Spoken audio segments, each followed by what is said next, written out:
예, 우리 함께 하나님 말씀 보겠습니다. 오늘 주신 하나님 말씀은 출애굽기 2장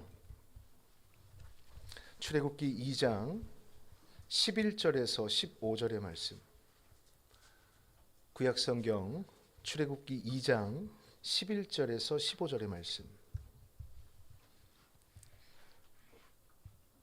제가 가진 성경으로는 구약성경 83면에 있습니다. 11절에서 15절, 여러분들 마지막 15절의 말씀을 같이 읽어주시면 되겠습니다. 읽겠습니다.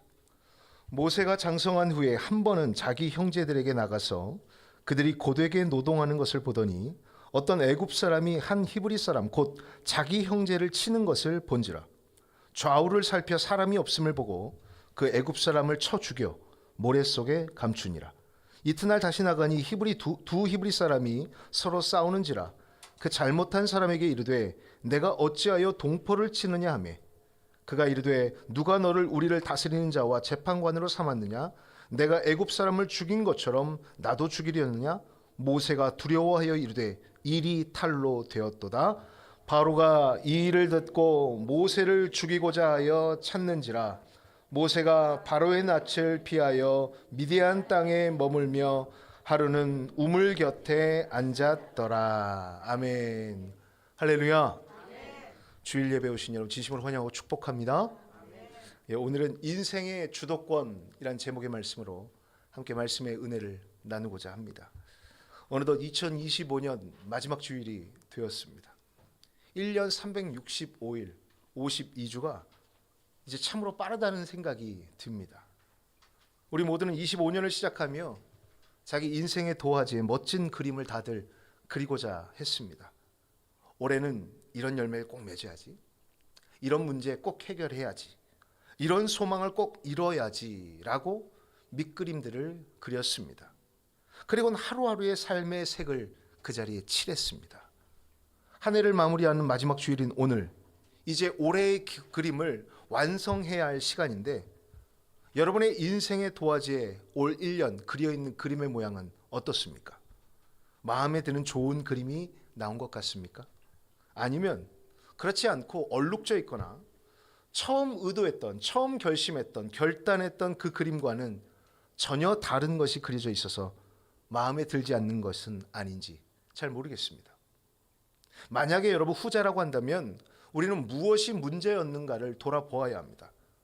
우리가 하나님을 믿는 성도지만 내 인생이라 말하면 내 마음대로 밑그림을 그리고 하루하루의 색을 칠한 것은 아닌지 돌아보아야 하는 것입니다.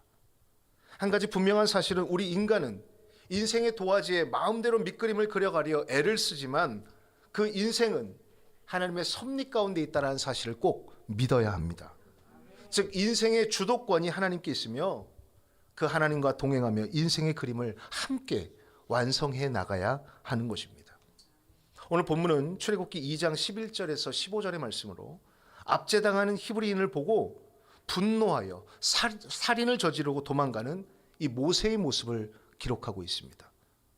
우리가 다 아는 대로 모세란 인물은 태어남과 동시에 죽음의 위기를 넘겼던 사람입니다. 히브리인으로 태어났는데 애굽의 남아사나 제한 정책으로 죽음을 피하고자 죽고 싶지 않아서 갈대아 상대에 이 아이를 놓고 강가에 띄워졌던 아이가 모세입니다. 그리고 애굽 공주의 눈에 띄어서 양자로 자라나게 됩니다. 그래서 왕궁에서 운 좋게 성장하여 최고의 학문과 권력과 영예를 누렸습니다. 하지만 그는 행복하지 않았습니다. 그는 애굽의 왕자였지만 또한 히브리인이었기 때문입니다. 즉 커나가면서 정체성의 혼란을 겪은 거예요. 나는 왕궁에서 자라난 애굽인인가? 아니면 저 노예들과 같은 히브리인인가? 이런 혼란이 있었던 것이죠. 아마도 이런 생각은 모세의 친엄마가 위장하고 왕궁에 들어와 그를 키웠기 때문에 나름의 민족 의식이 자라났기 때문인 것으로 보입니다. 그러던 어느 날 이 모세가 우연히 밖에 나갔다가 자기 동족인 이 히브리인이 애굽 사람에게 당하는 것을 보게 됩니다.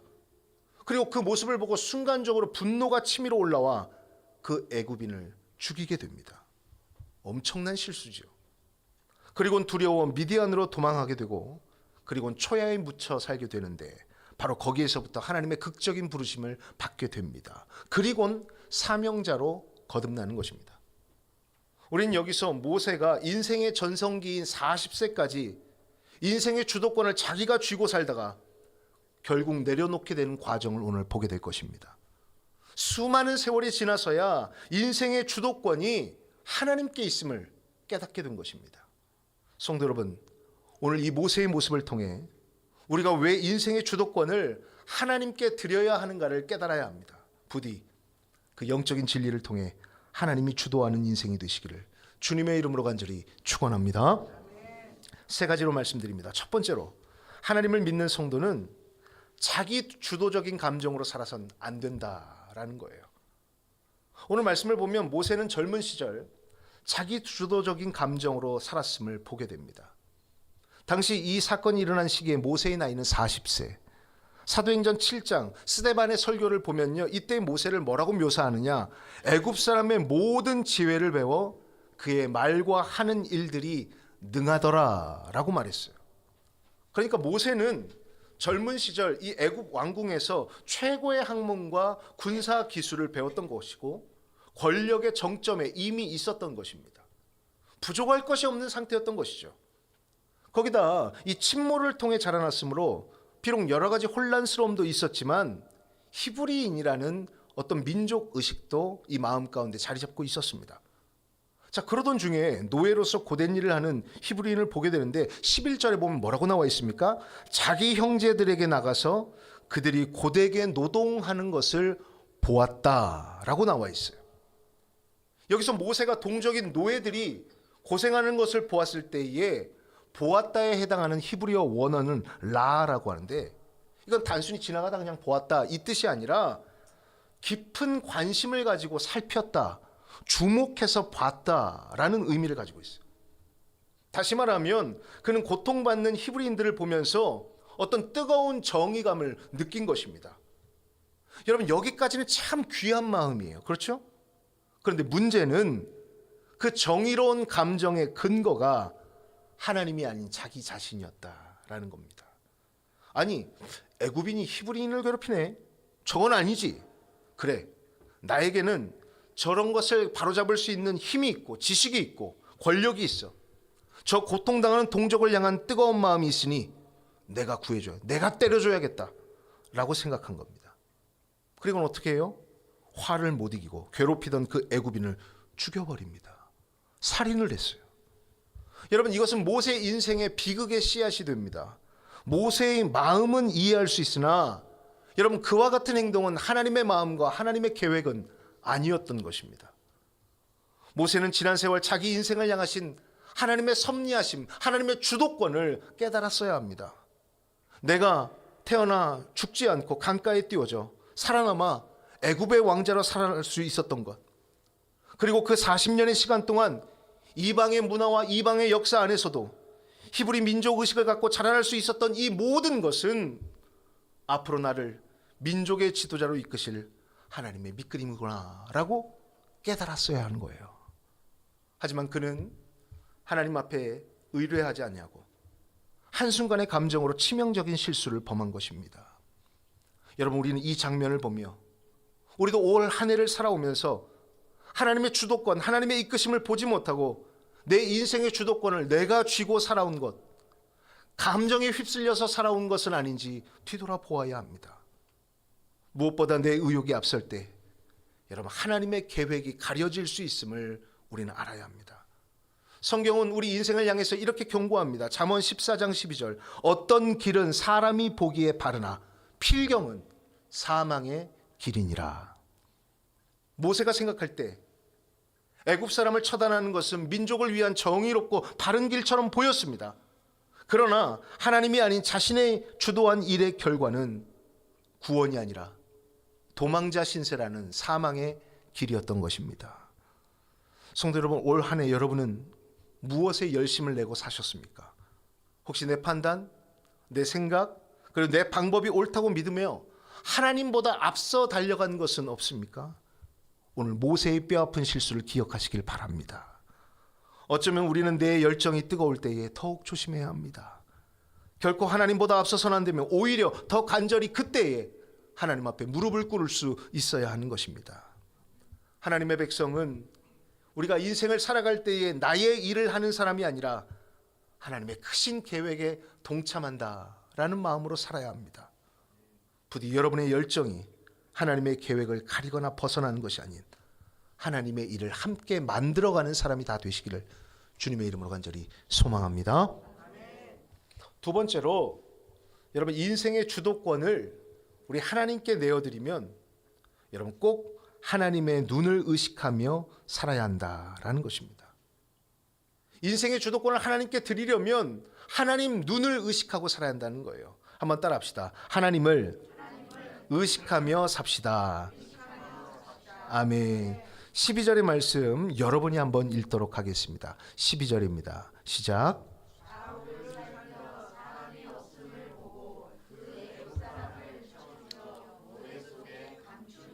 아멘. 여러분 여기서 모세의 시선에 주목하시기를 바랍니다. 여기 말씀을 보면 모세의 독특한 행동이 나오는데 좌우를 살펴 사람이 없음을 보고 그리고 나서 어떻게 했다? 애굽 사람을 죽이고 모래 속에 묻었다라고 말해요. 모세는 히브리인을 핍박하는 애굽인을 보고 분노에 휩싸였습니다. 그리고 그 분노를 표출하는데 그 전에 무엇을 했다? 좌우를 살폈다는 거예요. 주변에 사람이 있나 없나를 의식했다라는 것이죠. 즉 사람의 눈과 사람의 평판은 두려워했다라는 것입니다. 그러나 여러분 모세의 치명적인 실수는 목격자가 있나 없냐만 두려워하였으나 정작 하나님은 두려워하지 않았다라는 거예요. 그는 좌우를 볼 것이 아니라 위를 보아야 했습니다. 사람의 눈을 의식할 것이 아니라 불꽃 같은 눈으로 중심을 보시는 하나님의 눈을 의식했어야 한다는 것입니다. 결국 모세의 이러한 행동은 하나님이 주시는 참된 정의감이 아니라 당당함이 아니라 자기 감정에 지나지 않는 혈기였음을 반증하고 있습니다. 그래서 스스로 이스라엘의 심판자처럼 행동해버린 것입니다. 여러분 이것이 자기가 주도권을 쥐고 사는 인생의 한계입니다. 바로 교만이에요. 그러므로 우리는 인생의 주도권을 하나님께 내어드리려면 여러분 꼭 위를 보시고 하나님을 의식하며 살아가시기를 바랍니다. 우리가 의식해야 할 것은 사람이 아닙니다. 하나님이 먼저입니다. 하나님을 의식하는 삶은 코람데오, 즉 나는 하나님 앞에 살아가는 사람입니다 라는 의식이에요. 좌우를 살피며 세상의 눈치를 보며 사는 것이 아니라 언제나 내 앞에 계신 하나님을 직시하며 하나님의 뜻을 물으며 우린 살 수 있어야 하는 것이죠. 우리가 잘 아는 꿈꾸는 사람 요셉, 아무도 없는 은밀한 곳에서 요셉에게 유혹의 손길이 뻗쳐나왔지만 그때 요셉은 좌우를 살피지 않았습니다. 요셉은 그 유혹의 손길이 왔을 때 위를 보았습니다. 그리고 고백하죠. 내가 어찌 이 큰 액을 행하여 하나님께 죄를 지으리까 라고 고백해요. 다시 말하면 요셉에겐 유혹하는 여인보다 그 자리에 함께 하신 하나님이 먼저 의식되었던 것입니다. 그가 만약 인생의 주도권을 자기가 쥐고 살았다면 당연히 쾌락을 선택했을 것입니다. 하지만 그는 하나님의 눈을 먼저 의식했기에 구별됨을 선택했어요. 여러분 이 지점에서 오늘 본문에 나온 모세, 젊은 모세의 선택이 안타까워요. 요셉은 사람의 눈이 없는 곳에서도 자기의 인생의 주도권을 하나님께 드리고 하나님의 뜻에 순종했으나 젊은 모세는 사람의 눈만 의식하다 살인을 저지른 것입니다. 성도 여러분, 사람의 눈을 의식하는 인생은 남들이 나를 어떻게 볼까를 늘 고민합니다. 쓸데없는 생각이에요. 여러분 늘 피곤한 인생이에요. 남들이 나를 어떻게 생각할까? 그러나 하나님의 시선을 의식한 사람은 하나님이 나를 어떻게 보실까를 고민합니다. 시편 139편 7절에 시인은 이렇게 고백합니다. 내가 주의 영을 떠나 어디로 가며 주의 앞에서 어디로 피하리이까? 피할 곳은 없다라는 것이죠. 우리가 어디에 있든 하나님의 눈길은 늘 우리를 향해 있습니다. 올 한 해 혹시 여러분 사람의 눈만 의식하고 사는 것은 아닌지 뒤돌아보시길 바랍니다. 사람들이 볼 때는 거룩한 척하고 좌우를 살펴 사람이 없으면 은밀한 죄와 혈기를 여러분 모래 속에 감춘 것은 없었는지 돌아보아야 합니다. 성도 여러분, 이제 우리가 한 해를 정리하며 좌우를 살피는 불안한 시선을 거두고 하나님만 바라볼 수 있기를 원합니다. 그리고 우리를 사랑으로 지켜보시는 그 하나님만 의식하며 살 수 있기를 바랍니다. 부디 하나님을 의식하며 사시기를 주님의 이름으로 간절히 축원합니다.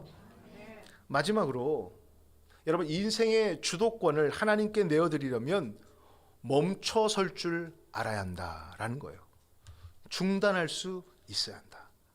우리 13절에서 15절의 말씀 제가 읽어드리겠습니다. 13절에서 15절입니다. 이튿날 다시 나가니 두 히브리 사람이 서로 싸우는지라 그 잘못한 사람에게 이르되 내가 어찌하여 동포를 치느냐 하매 그가 이르되 누가 너를 우리를 다스리는 자와 재판관으로 삼았느냐 내가 애굽 사람을 죽인 것처럼 나도 죽이려느냐 모세가 두려워하여 이르되 일이 탈로 되었도다.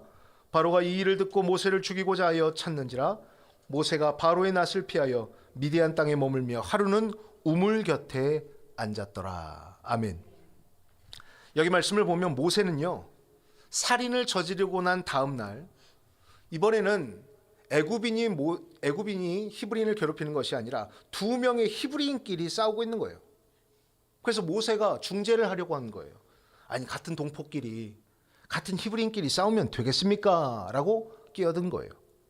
그리고 둘 중 가해자, 때리고 있던 사람을 책망하는데 그 가해자가 적반하장으로 뭔 상관이냐며, 네가 재판관이냐고, 나는 내가 애굽인 죽인 거 다 알고 있다, 화나면 나도 때려 죽이게? 라고 말한 것입니다. 대들었어요. 여기서 여러분, 모세는 큰 충격을 받게 됩니다.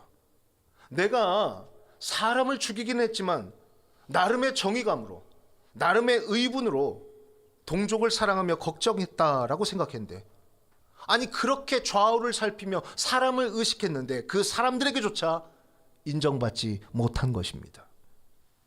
여러분, 이것이 바로 자기 주도적 인생을 사는 사람의 결함이에요. 스스로를 구원자라 생각했지만 하나님의 승인이 없는 권위는 사람들에게조차 인정받지 못하는 것입니다. 결국 모세의 자기 주도적인 삶은 실패로 끝이 났습니다. 그리고 15절에 뭐라고 나와 있어요? 바로의 낯을 피해 왕을 피하여 미디안 광야로 도망치는데 15절에 보면 우물 곁에 앉았더라 라고 했습니다. 왕자로서 화려한 왕궁의 보좌가 아니라 이제는 아무것도 할 수 없는 도망자가 되어서 광야의 거친 돌 위에 그저 털퍼덕 앉은 것입니다. 하지만 여러분, 바로 이 순간이 우리 모세에게 기회의 시간이 됩니다.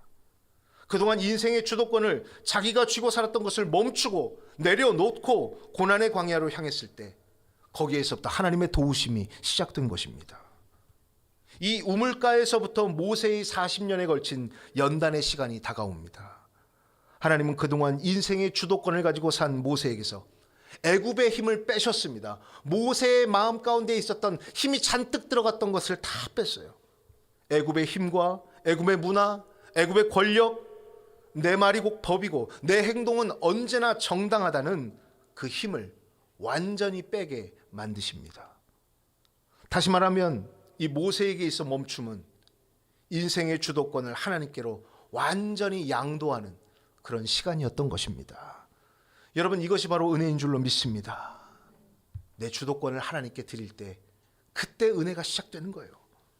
모세는 광야 40년 동안 이 힘 빼는 법을 배웠습니다. 40년 동안 힘을 쥐고 사는 것을 배웠지만 이제 남은 80세까지는 힘 빼는 훈련을 한 거예요. 내 힘으로 무언가를 해보려던 모세는 하나님, 저는 아무것도 아닙니다. 저는 아둔한 사람입니다 라고 고백하는 80세의 모세로, 겸손한 모세로 빚어지게 되는 것입니다. 그리고 훗날 그가 떨기나무 불꽃 앞에서 내가 누구이기에 가리이까 라고 고백했을 때 비로소 하나님께서는 그의 은혜로, 하나님의 영광으로, 하나님의 능력으로 모세를 도와주십니다. 내 주도권이 살아있을 때는 한 명의 애굽 사람을 죽이는 사고나 치는 사람이었는데 하나님께 내 주도권을 완전히 넘겨드리고 그분을 온전히 의지할 때 모세는 홍해를 가르고 민족을 구원하는 하나님의 지팡이가 된 것입니다. 성도 여러분, 이제 한 해를 마무리하면서 내가 주인이 되어 달렸던 경주를 잠시 멈추시기를 바랍니다. 그리고 하나님의 일하심을 기대하세요. 멈출 때에 우리는 진정으로 하나님이 주시는 새 사명을 발견하게 됩니다. 그렇지 않고 내가 인생의 주도권을 쥐고 마냥 달린다면 우리 26년은 또다시 기대할 것도 없이 위험한 인생이 될 수밖에 없는 것입니다. 사무엘상 13장에 보면 이 사울왕이 전쟁을 앞두고 사무엘 선지자를 불렀어요. 선지자가 있어야 예배를 드리니까요. 그런데 아무리 기다려도 오지를 않는 것입니다. 마음이 조급해집니다. 상황이 급박해 보이자 그는 하나님의 법을 어기고 자기가 직접 번제를 드려버립니다. 멈추지 않고 달린 거예요. 멈췄어야 하는데 달렸어요. 그리고 그는 뭐라고 표현하느냐? 부득이하여 내가 했다라고 핑계를 대지만 사실은 상황의 주도권을 하나님께 맡기지 못한 불순종의 행위였던 것입니다. 결국 사울은 그 일로 하나님께 버림받는 비극을 낳게 됩니다. 그런데 여러분, 올 한 해 우리를 돌아봅시다. 부득이하게라는 핑계로 사실 여러분 인생의 핑계를 댄 것은 아닙니까? 아이고 제가 부득이하게 어쩔 수 없이. 성도 여러분, 내 마음대로 판단하고 결정하고 행동했던 여러분의 걸음을 멈추시기를 바랍니다. 내가 멈출 때에 비로소 하나님이 일하시는 거예요. 부디 멈춤을 통해 내년에 도약할 힘을 얻어가시기를 소망합니다. 이제 말씀 정리합니다. 우리는 오늘 모세의 젊은 날의 실수를 통해 신앙의 교훈을 얻었습니다. 내 마음대로 휘젓고 다니던 그 인생을 잠시 멈추고 사람이 아닌 하나님을 의식하며 인생의 주도권을 우리 하나님께로 드려야 함을 깨달았습니다. 잠언 16장 9절에서 이렇게 말합니다. 사람이 마음으로 자기의 길을 계획할지라도 그의 걸음을 인도하시는 이는 여호와시니라. 사랑하는 성도 여러분, 모세의 40세의 실패를 80세의 영광으로 바꾸신 하나님께서 올 한 해 우리의 부끄러움을 26년에는 새로운 사명으로 바꾸어가게 하실 줄로 믿습니다. 다가오는 새해에는 내가 원하는 대로의 삶이 아니라 하나님이 이끄시는 대로의 순종하는 삶이 되기를 원합니다. 내 주도권을 포기할 때 하나님의 역사가 시작됩니다. 내가 멈출 때 하나님이 그때 일하십니다. 여러분, 이 믿음의 비밀을 품고 2026년이란 새 캔버스 위에 하나님이 그려가실 위대한 드라마를 기대하며 나아갈 수 있는 저와 여러분이 되시기를 주님의 이름으로 간절히 축원합니다. 기도합니다. 우리 시간